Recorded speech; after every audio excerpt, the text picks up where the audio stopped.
Le moto yamaphoyisa ivele yacima isemgwaqeni ngenxa yokunganakekelwa kahle. Amaphoyisa aphoqeke ukuba ayifuqe. Izakhamuzi zithi iyona kuphela imoto yamaphoyisa esebenzayo lapha nesiza izigodi ezine.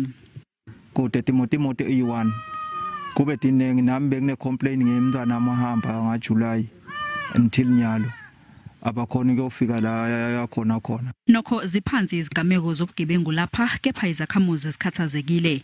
Zithi uma ziyobika amacala esiteshini kuphela isikhathi eside zingalitholi usizo.